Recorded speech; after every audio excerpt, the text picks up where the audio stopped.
Good evening and welcome to this week's episode of QTV. We've got a very varied programme for you this evening and a great lineup of guests.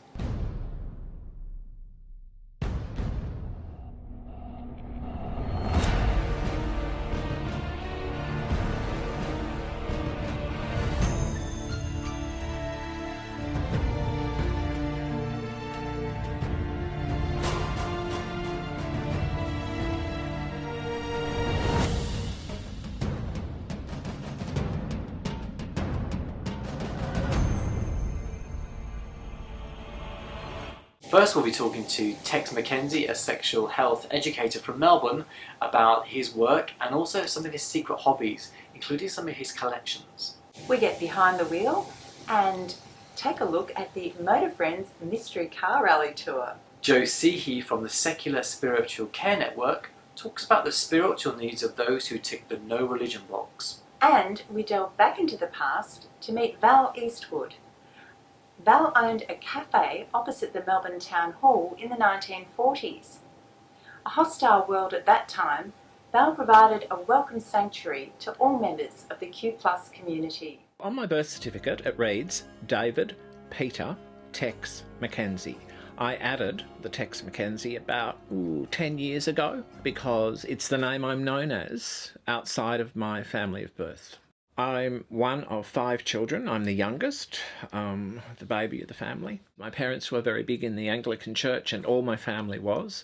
If you lived at home with the parents, you went to church. It was part of the norm. And I think it's where I got my founding, if you like, partially in the community or doing stuff in the community because my parents did. I knew from about the age 9, maybe 8, that I was different, and I knew I was different because I was bashed up regularly at school, in primary school. There was a particular area where you could be put up against a wall in a V, at the end of a V formation, and everybody would just pound in.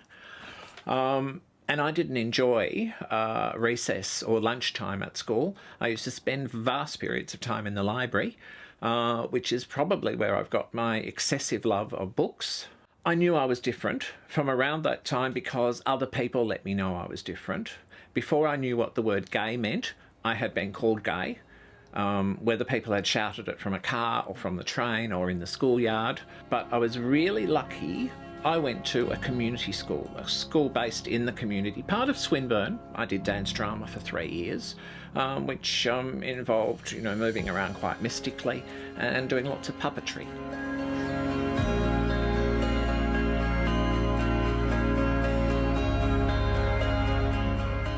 In later life, I became a collector, and I think it's because I enjoyed keeping things that I'd always been given. So I kept the toys, which I had as a child, and some of them I still have, and I've expanded on that by buying a few more. And whilst the camera's facing me, I'm looking around my room and I can see a big flag on the wall covered in red ribbons, which is my red ribbon collection, but I can also see my collection of zebras, my large collection of elephants and Buddhas, and you name it. When people say, "What do you collect?" I generally say yes.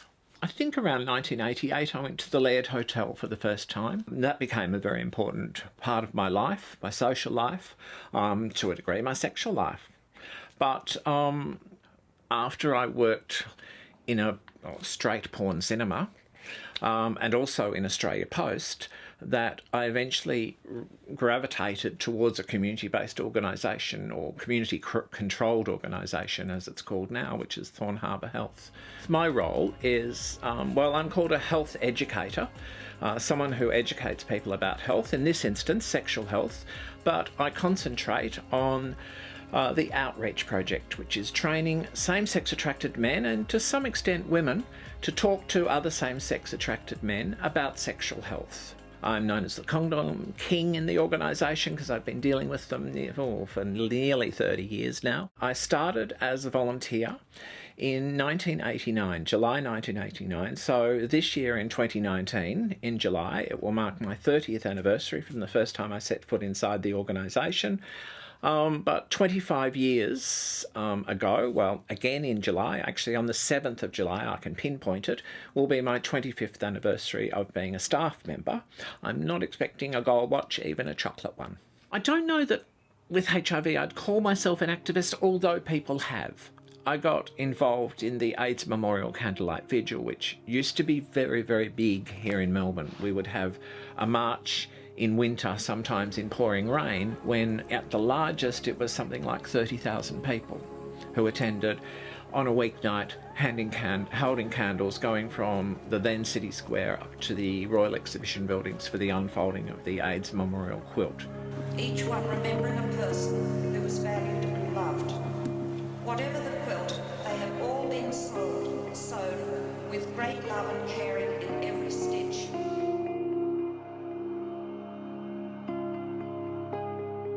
First time that we had ribbons, which I think was 1991. I used to sit up in bed at night and I would cut a roll of ribbon. The next morning I would wake up and I'd pin them to the sheets of paper, and then I'd take them to a collection point. It was like I used to make safe sex packs in bed as well.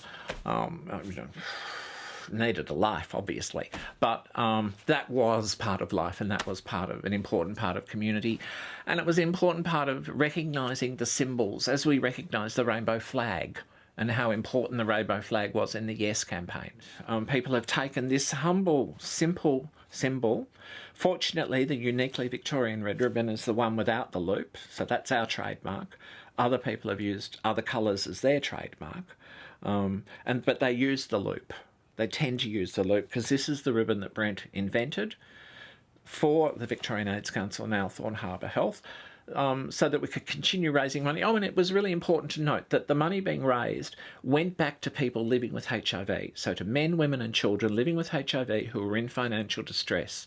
And in the early days, that could involve flying a dead body home so that a person could be buried.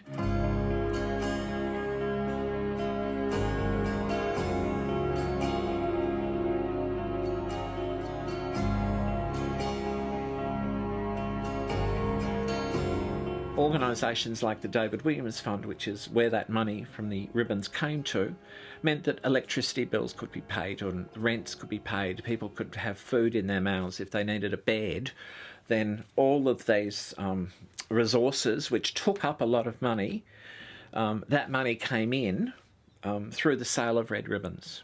I think the symbol I will hold dearest all my life, when I'm taking the final gasp, will be the red ribbon.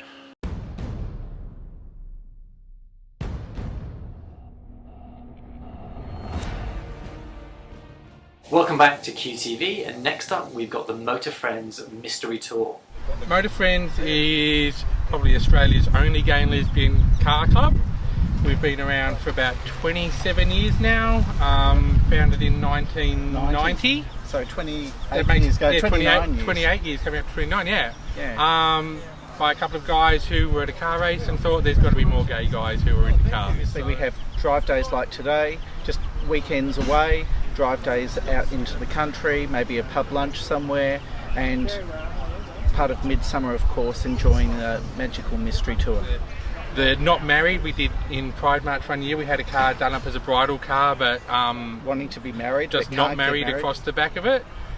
We had a coaster bus in one year as a bridal car as well. That was a lovely couple who had recently tied the knot in New Zealand. We've never had anything bad go horribly wrong that I know of. I know I was on a rally when I was on an overseas holiday, which Motafrenz has got some connections with some groups similar to ours, and one of the cars did catch fire, so that would be the most disastrous one that I've actually witnessed on a car related event that Motafrenz have been part of. And there was a four-wheel drive trip where a car got stuck.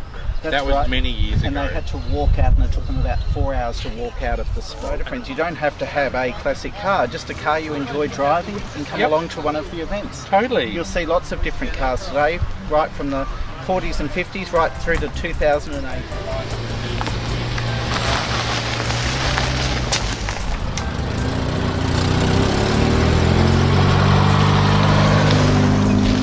Car only for a few months. It's a 1966 Plymouth Sports Fury. Has a 6.2 litre V8 in it. Power roof, air conditioning, cruise control. In 1966 it was pretty much top of the line. Hi, this is my Subaru Brumby. This is a 1991 Subaru Brumby, and I purchased this for the fact that it's still got the four-wheel drive high range and low range options. It's nice, easy to drive, reliable car. These seem to be quite bulletproof and very easy to work on. It's a Morris 1500, 1970. 1500 was the new larger overhead cam engine developed by British Motor Corporation. And as you can see, the reason the body looks familiar to those who know about cars is it's basically an adaptation of the old Morris 1100 body. Well, she's called OTT, over the top. What can I tell you? She's my pride and joy. Well, She loves her more. no, I love Jo more, but yeah, she comes a close second. Yeah, what can I say? Yeah, she's Black and white. Black and white, yeah. You know, I'm a Collingwood supporter, so that's why I made sure it was black and white. It's a Mazda CX-3, very small in the back. Very dirty at the moment. We've had it now for about 3 years, and yeah, we're going to win today because we rock. Go girls. It's a fairly new model from Hyundai. It's their first true sports car. They spent 18 months developing it around the Nürburgring, which is a famous racetrack in Germany.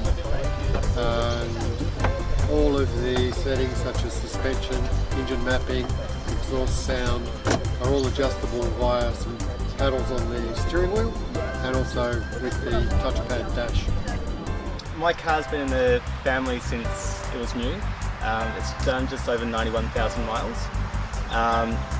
It was something that's been sort of handed down through the family since it was owned. It lived most of its early life down in Matalisa, where actually my blind and deaf uncle used to own it. It's a new car, we only got it 2 weeks ago. It's not that flash, it's just a cash car. We're hoping that we'll win some points for the lowest kilometres that it's done on the odometer so far. It's a Ford Ranger four-wheel drive, 2007. Ex-New South Wales Rail. So it's got all the canopy, the pull-out tray. We use it for camping, so it's got all set up for camping, and it's also set up for having the dog in the back. Yeah, we met on Motafrenz event. In fact, we met on this event last year. You asked me earlier about where we were heading today. To find that out, you'll have to get in the car and come on down and join us.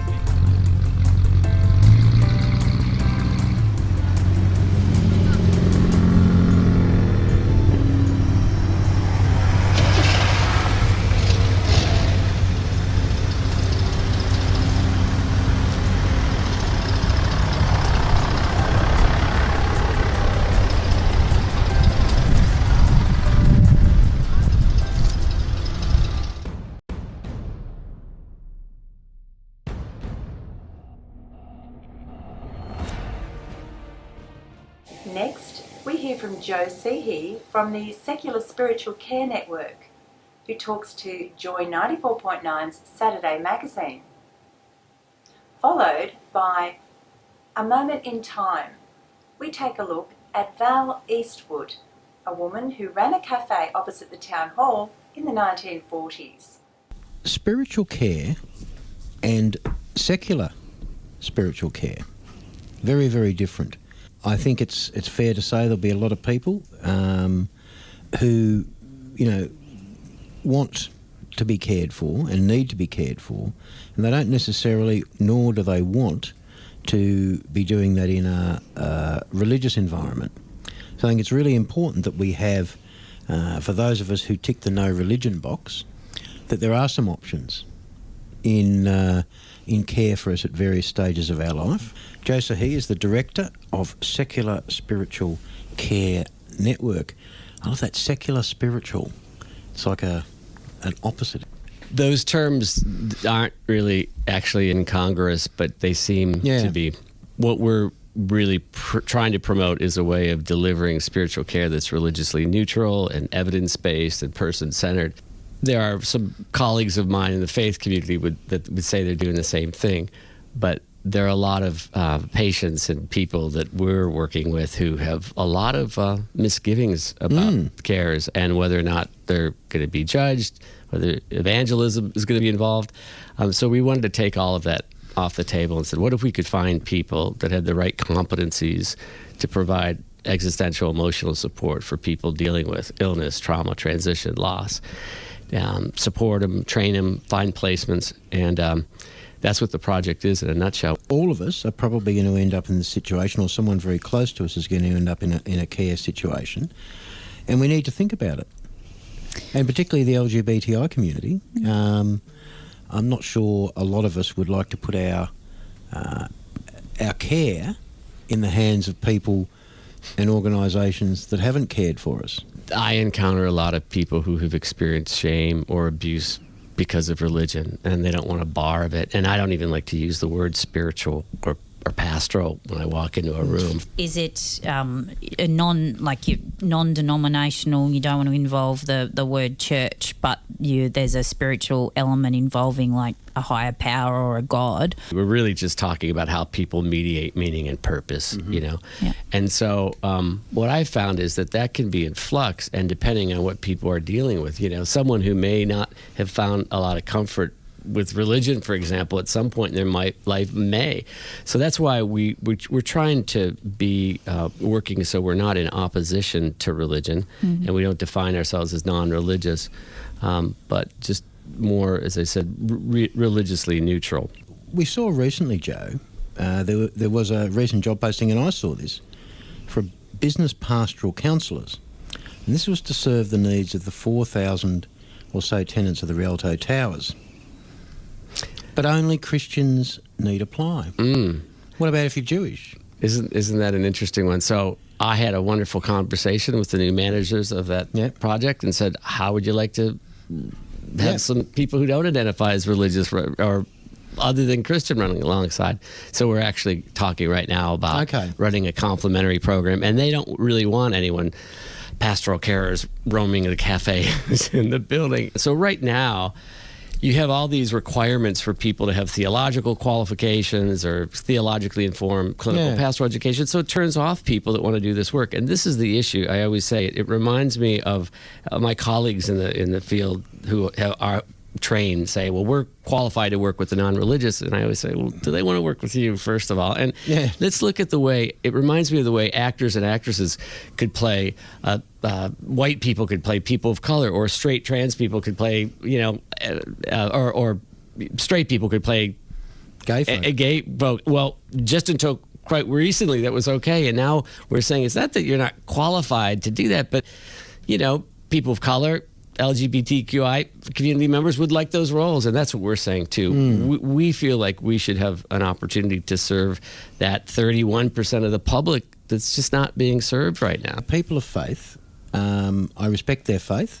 The institutions might be another matter, but I respect their faith, and you know they're entitled. You know, if they want someone from that background to provide them with care, absolutely. But if you're not of that background, then surely you're also entitled. What I like about this is that, you know, at the moment, I mean, I'm the daughter of a theologian, so I grew up in this world and saw, you know, he taught people, and there were some great people who went out, and obviously there's some less great people. But what you don't want for people is to just have, okay, you can have spiritual guidance from a recognised denomination or religion, or you can have a counsellor that's just not about, that's about, your mental health. But to not have, because I think all of us, most people recognise there's some sort of spirit or soul or whatever we call it within ourselves, and to have just one or the other doesn't satisfy that need of somebody who says, well, I don't identify as this for whatever reasons, but I need my spirit to be nourished or recognised or cared for.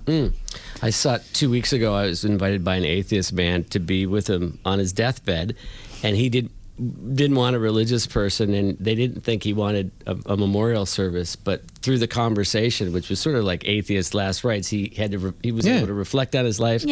We started to pick out songs and writings he did that he wanted at his memorial service, and it was such a beautiful experience. And I met with his family yesterday to plan the service.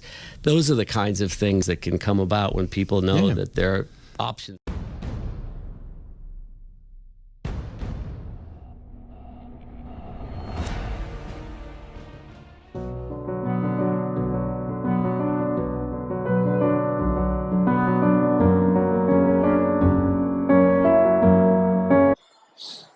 Until 1966, pubs in Melbourne had to close their doors at 6 p.m. Restaurants could serve alcohol till 8, but no later. Finding something to do, after a night at the theatre for example, was really difficult. Val Eastwood's friends were lucky. She had a flat over the Tivoli Theatre, and they could always drop in on her for hospitality. Being an entrepreneurial spirit, Val decided that she could do something with this situation. In the early 1950s, she opened a coffee shop here in Swanston Street. It's the big, skinny white building behind me. It's now the Hare Krishna restaurant. It was an immediate success. It expanded from the mezzanine floor to move downstairs as well.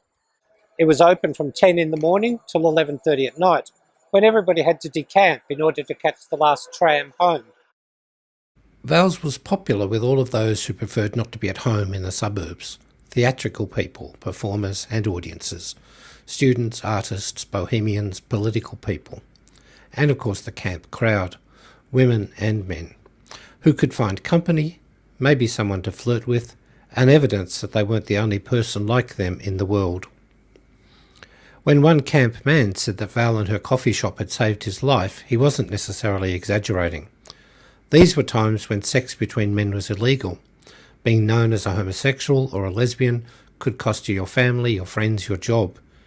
Val's was a haven from this world. The cafe was stylishly decorated, parquet flooring, mauve tables and chairs, standard lamps with coloured globes and raffia shades.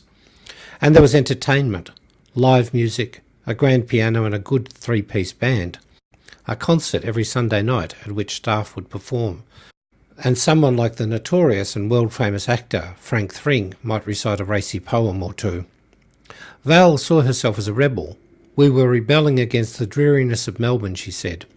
She would wear boyish clothes in the coffee shop, and when she went out, wore a Homburg hat and carried a silver-topped cane.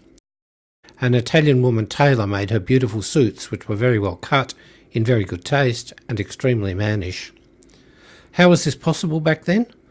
Val herself explains, I got away with it because I wasn't intimidated. If I'd shown any sign of doubt, I would have copped it.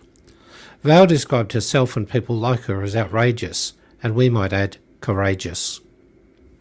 That was fascinating, Tess. Can you just imagine what the atmosphere was like in Val's Cafe in the 1940s? It would have been amazing. I think it would have been also the home to the entire art community in Melbourne. It would have just been so eclectic and with such an atmosphere. It would have been great. A collection of great characters right in the heart of Theatreland, you're right. Yeah.